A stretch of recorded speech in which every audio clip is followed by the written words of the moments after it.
Hello and welcome to the Celtic History Podcast with me, Liam Kelly. Today's guest is former Celtic player Alan Thompson. So welcome to the show, Alan, and thanks for coming on. Hi, thanks for having us.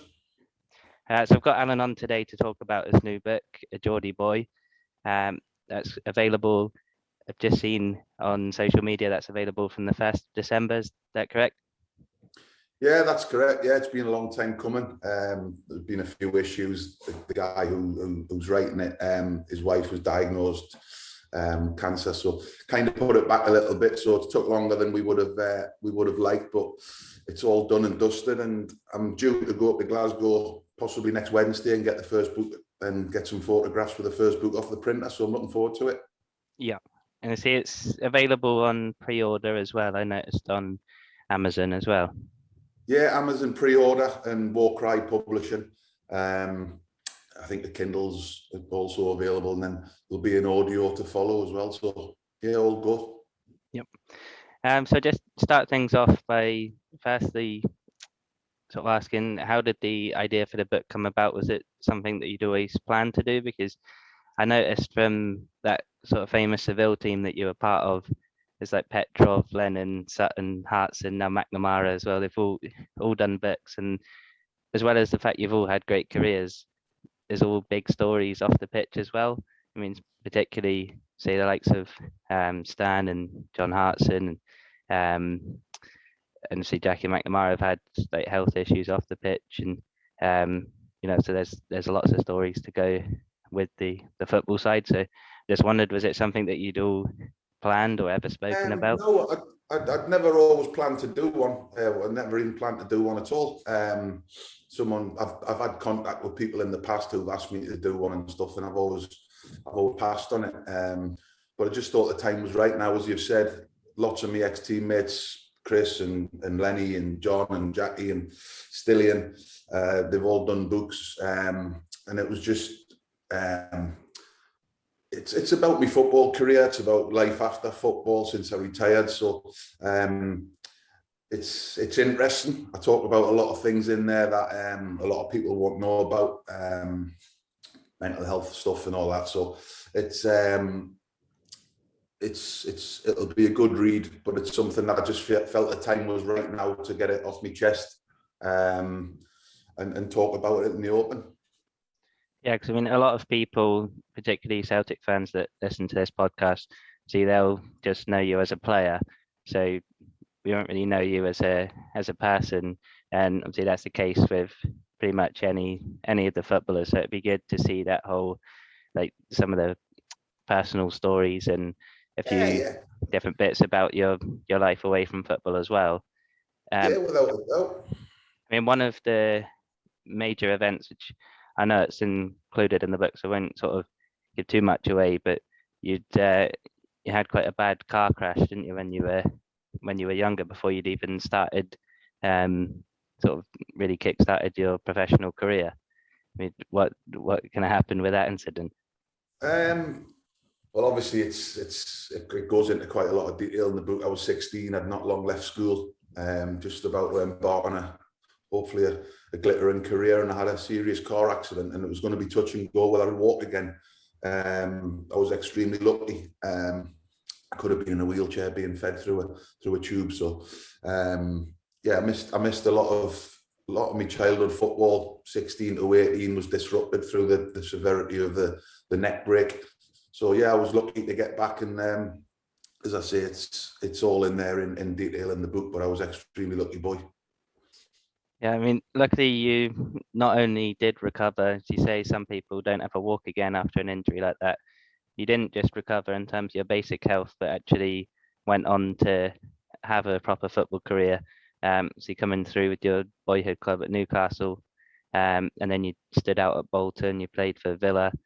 Is there a lot in the book sort of included from your early career? Because I know you... Yeah. It goes from being a young boy, how I fell in love with the game, growing up in Wallsend in Newcastle, on to going to play for my boyhood club, Newcastle United, which is a dream come true for any young kid to play for the club that they grew up in the city and supported, especially after the long road of recovery from the car crash. And So yeah, it's about all kinds, and then on to Bolton, Aston Villa, and then obviously the big chunk of the book's about my time at Celtic, both as a player and a coach. I think like for me, the bit I find interesting is like would be the football as a kid, at Wallsend, say Wallsend Boys Club, was it that you played for? Yeah, Um, that whole side of it, because obviously those of us who were never anywhere near as good as you at football, that's the kind of level we'd all started off at, and to see how it went from there would be good. And then, I mean, obviously a lot of football people will know um, about your kind of success that you'd had at Bolton as well, because you won a promotion with them. Um, I mean, two with promotions, two yeah, promotions. yeah. um, but say people of my kind of age and younger that remember you playing for Celtic and remember your later career after that, they might not be, Were you you know, as even born when I played for Celtic? so my first Celtic game, I was 6. It was at Anfield, because Oh wow, my uncle good, lives up there. good game for your first game. That one then. Yeah, yeah. So say my dad took me up there, and obviously I just expected Celtic to win every time, because at that age you don't really appreciate how big that was. But we were sat in the main stand, and yeah, obviously remember your free kick, and that was always in the in the playground at school. See, Larson was like my hero, like any Celtic fan. But he used to, because I was left-footed as well, Right. as a midfielder, and when we take free kicks, I was always Yeah. curl it over the wall in the top corner, and I used to say, no, I'm gonna put it under the wall after that one. But yeah, say a lot of guys my age and younger might not have been as aware of the stuff that you'd done at Bolton. That say you didn't just play for them, you actually just say 1-2 promotions, and had a successful time there. So it'd be good to kind of get the full picture of your career, and for people to read about that, that you were Yeah, successful in England. and one thing I'll say about the book as well is there's a lot of other people speak in the book. Sorry, my phone's just going there on my laptop. I'll have to wait. Yeah, people like Bruce Rioch, who was my manager at Bolton, he speaks in the book. Ex-teammates from Celtic, Bolton, Aston Villa, they've all got little bits in there. So it's interesting to get other people's take on myself, what they thought of us, So it's a little bit different. There's lots of interesting content and stuff in there. So now I'm really happy with it. Yeah, I mean they're big clubs as well, like Bolton. Obviously, they've slipped down the divisions a bit now, but they were for a long time, in the top division, and a well-supported club. And Aston Villa, obviously, a big club with, they've won the European Cup and stuff as well. So, say it's not just like a small scale stuff before going on to Celtic. Is those two, and then your boyhood team as well that you started with at Newcastle. It's 3 kind of huge clubs. Yeah. Obviously, then you did eventually go on to Celtic, and that was just after the 6-2 game, so you missed out on that one. But your experiences of the Glasgow Derby, I always remember the good times, you say, but it would probably be mixed in the sense that you scored like 7 goals, but you had a few red cards against them.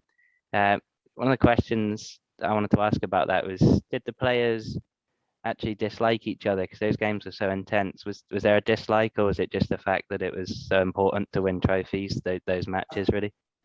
I think everyone was personal. I mean, everyone had their own views on different people and different players and stuff. But I think when you went on a pitch, you had the utmost respect for the opposition, whether it was an Old Firm game or not. So yeah, there was love-hate relationships. There's a big part of the book talked about just Old Firm games.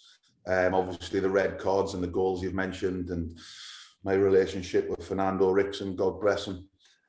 So yeah, there's plenty in there, and there were great times and there were brilliant games to play. And if you won, there was no better feeling, but if you lost, there was no worse feeling.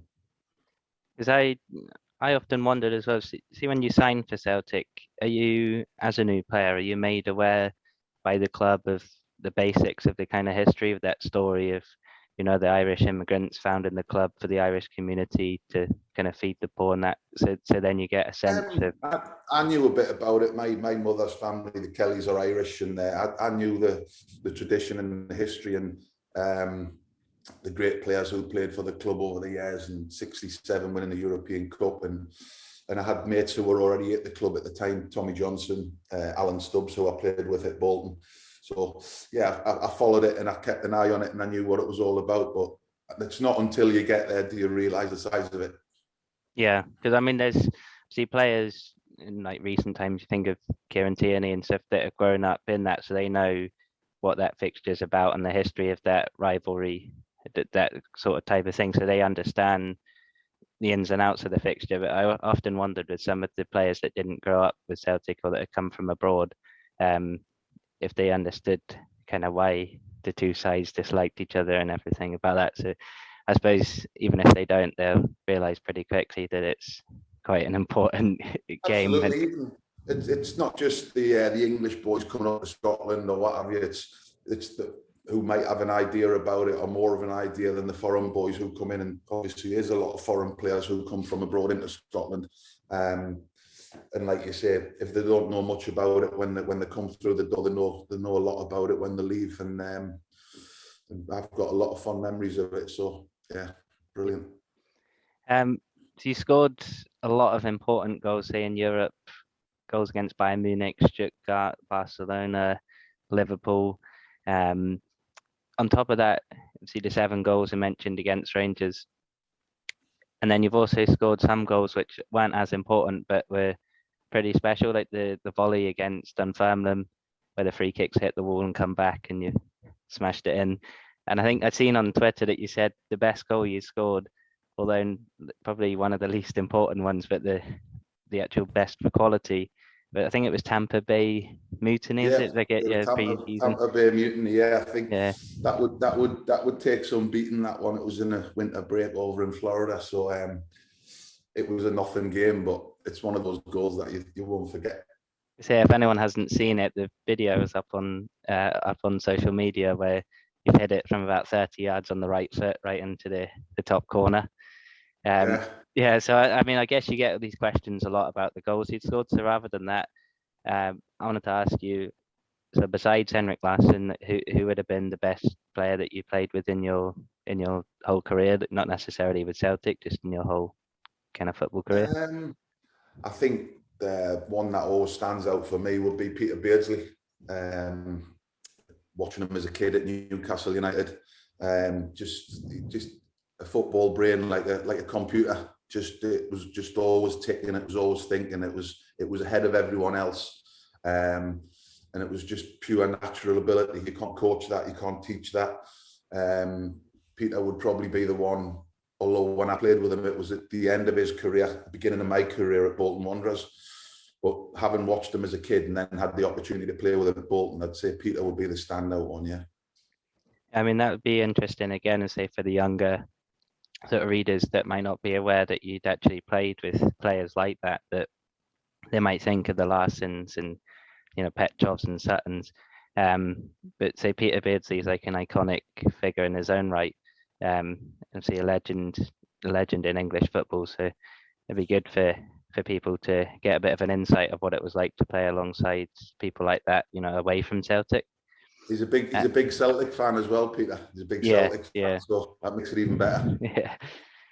And then, so whilst you were at Celtic, you became the first player who, during their time at the club, received an England cap. See that around that time, so I would have been, say, in primary school, maybe coming up to middle school, when you received that cap. And I remember all the talk that we'd hear back at home was things like the fact that Ryan Giggs, I wish he'd played for England because he was playing for Wales. And we never had a left-sided midfielder, and a lot of the time Paul Scholes got shifted out to the left. He was one of the best centre midfielders England's ever produced, to accommodate Gerrard and Lampard, rather than picking between one of those to go alongside Scholes and putting I always felt you should have been out wide on the left, because although obviously there's the whole argument about Scottish football, you scored major goals in the whole run to Seville, Then the following season, the header against Bayern Munich, and so I felt, you deserved a lot more than the one cap. I mean, it must have been a great experience, and I know that's covered in the book, so I won't ask you to go too much into it. Obviously, it's everyone's dream. Well, two dreams I had as a kid: one to play for my boyhood club, Newcastle United, which I achieved, and to represent your country. Although I had represented my country at under 18s, under 21 level, you want a full cap. It was towards the end of my career when I got that cap. But yeah, maybe I was doing enough in Europe, whether it was UEFA Cup or the Champions League, to justify getting a call earlier or getting more than one chance. But I got me one cap and I was extremely proud to get it. But I had like more opportunities to show what I could have done. Of course I would, yeah, but it wasn't to be. But it's certainly a proud moment when you pull a strip on of the country you're born in. Did you think you should have got more? Did you think you deserved to get more? Because I mean, from my point of view, I'd say you did, but yeah, I don't think it gives you much opportunity in a friendly away from home to possibly show what you can do. And I think I only played about 70 minutes maximum, I think. So I would like to have got an opportunity to probably play in a home game or something like that as well, with a home support, and possibly put a little bit of a stamp on a game and prove that I could play at that level. Yep. To say sort of, you mentioned that was coming towards the later stages of your career, and then obviously you did eventually leave Celtic. I know there was a bit of you weren't too happy with the way things were done at that time. I know that you mentioned before on other podcasts about with the chief executive at the time, you weren't too happy with the way things were kind of conducted after you'd given good service to Celtic. So again, I won't give too much away on that, because that's something that I think a lot of people will like to get a copy of the book and read more into. But what I was going to sort of ask you is, although you went on to a big club with Leeds, and then so you finished at a smaller club with Hartlepool, was it hard retiring from the game as a player? I mean, how did you deal with that? Yeah, I think it's always hard retiring, but looking back on it now, if you'd asked me a question at 16 years old when I was possibly going to be in a wheelchair for the rest of my life, you're going to have a career and you're going to retire when you're 34 and play 500 games plus, played for these great clubs: Newcastle, Bolton, Aston Villa, Celtic, Leeds, Hartlepool, got an England cap, I would have snatched your hand off. So although it is hard to retire, I wanted to go down the coaching route. So I look back on it with fond memories and extremely proud. Yeah. So you just touched on there. You went into the coaching route. So you were the coach at Newcastle, and then you came back to Celtic as a coach as well, where not only did you actually undertake a coaching role, but you were successful in that. You won titles as part of the most recent 9 in a row run that Celtic have been on, and then you went back to England as well, coaching. I know all that's covered in the book, and you talk about that other kind of side of the game. But then away from football, so you've been involved in a boxing match recently with Simon Webb. You've written a book. So what does the future hold next? Are you looking to get back into football at all? It's nice with COVID lifting and getting a bit of normality back. I was up in Glasgow last weekend and 3 evenings, Friday, Saturday, Sunday, which was hard work. I'm going to Dublin this weekend. I've got lots of book signings coming up, with a book coming out. Just keeping busy. But I'd like to get back into football in some capacity, coaching, possibly maybe even recruitment or something like that. So who knows? 2022 might be the year when I get back in. So it's fast approaching. I haven't worked for over 3 years now. So the batteries are fully charged, and I'd like to get back involved in some capacity without a doubt. Yeah, so when you mention about recruitment, obviously you've been at Newcastle, where I think you worked under Fraser Forster at Newcastle, and then he'd obviously come on to Fraser Forster worked under me at Newcastle. Yeah, sorry, worked with him. Yeah, so you worked with him. He worked under you, and then obviously he goes on to Celtic and has a a great career. So you've been, see, a long time as a player in the game, and then worked at big clubs. And then so after Celtic, you went back to England doing more coaching as well. So you must have quite a good knowledge of a lot of the different, different players, and that recruitment side of things is so important for Celtic now with the way that, see, the financial landscape's changed since you were a player with Celtic. So at that time, the gap wasn't quite so vast between us and the kind of richer leagues. Yeah. So just to sort of finish off with a last kind of couple of questions, I was going to ask you: is there a particular favourite kind of story or anything you can share, just as a taster, to encourage someone to go and get a copy of the book? Off the top of my head, no. It's just it's an open. I've gone into it completely open. There's nothing that I've avoided in the book. There's a lot of humour in the book, but also there's a lot of serious stuff from playing days to I don't know, since even losing my job at Celtic in 2012. So it goes into a lot of detail about a lot of things. Hopefully it'll help a few people out in a few ways. It'll give a few people a laugh and a smile. And then there's a few truths in there as well. That it's just an open account of my life. Yeah, because I mean, that's one thing I'd say to listeners is you've got the footballing side of it, of the whole career you'd had with loads of big clubs, loads of big goals, big games, different trophies you'd won, a European final, the England cap.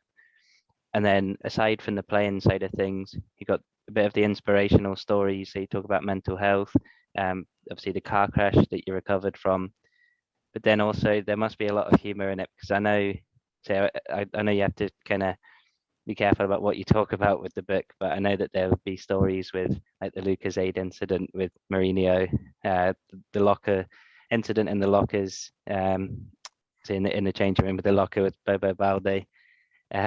So you get a lot of... I played with some unbelievable characters, and that's not just at Celtic. Everyone who watches this podcast will know about the Celtic characters, but there's characters at all the clubs I played at. A kid at Newcastle, people like Mickey Quinn and Brian Kilcline and people like that, and then Bolton, people like John McGinley, Jason McAteer, Alan Stubbs. Aston Villa had characters like Stan Collymore. So yeah, there's a lot of characters in the book who there's some funny stories about. So people will have to buy it and read it and make their own opinions.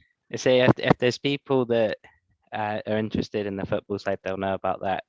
The serious side I've mentioned, and then the humorous side. So one of the clues that I'll give you to read it is just Chris Sutton pubic hair. That's one of the that's for the ones who want to laugh. That's one of the stories. When I first told that story, I don't think Chris was overly too happy with us. I got a message of him, so now we've kissed and made up now. So yeah, Chris was a big joker. Still is. Seen one of his tweets yesterday saying I thought Steven Gerrard was happy at Rangers. So he's always having a little pop and a wind up. So yeah, he's good at it. Yeah. I say even my boss, he's from Bolton. It's moved down to Bournemouth. So he's a big Bolton fan. And when I'd mentioned I was doing the podcast with you, then it brought up memories of the teams that you'd played in, at Bolton. So he was mentioning different players' names. And say, obviously, as myself not being a Bolton fan, I'm aware, because I'm into my football history anyway. So I was aware of the players for their footballing side. But then he starts talking about stories he'd heard in Bolton. Whether they're true or not, I don't know. But that's like you said, there's a lot of characters from all different clubs, so it'll be quite interesting to get that side of things, what it's like in the dressing room. And there's obviously going to be a lot of funny stories over the years that you kind of played the game. The dressing rooms are the hub. And there's a lot of humour in there and a lot of raw emotion going on in dressing rooms. But you do get the humour, you do get the laughs, but you also get the fallouts, the arguments, the fights.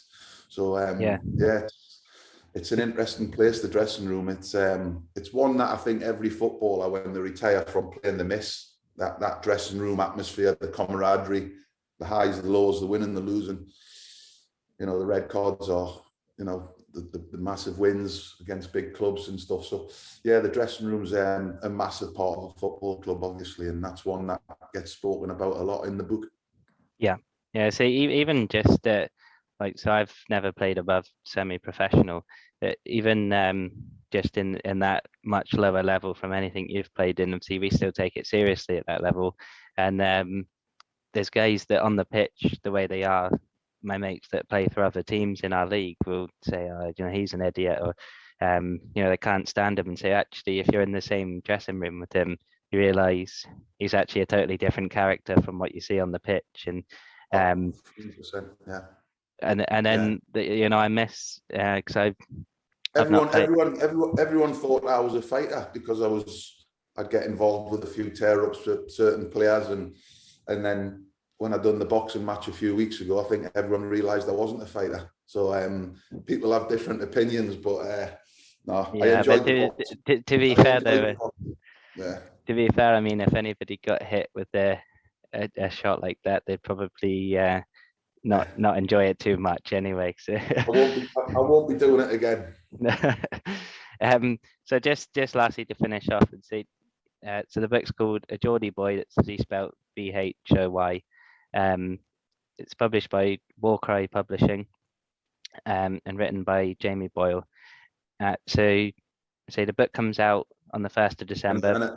And a big shout out to Martin as well, Martin O'Neill, my old manager. He when I rang him up and asked him if he'd do the forward for the book, he was over the moon that I asked him, because I could have asked other people, but I just thought there was no better man to do the forward for my book, especially everything he'd done for me. So a big shout out to Martin for doing the forward, and I've read it, and it's a marvelous piece of writing. So yeah, because he tried to sign you, didn't he? Before, did he try and take you to Leicester before? Yeah, he tried to take me to Leicester, so I didn't think he'd come back in for us any time after that. But as soon as he got the chance to come to Celtic, I was all over it.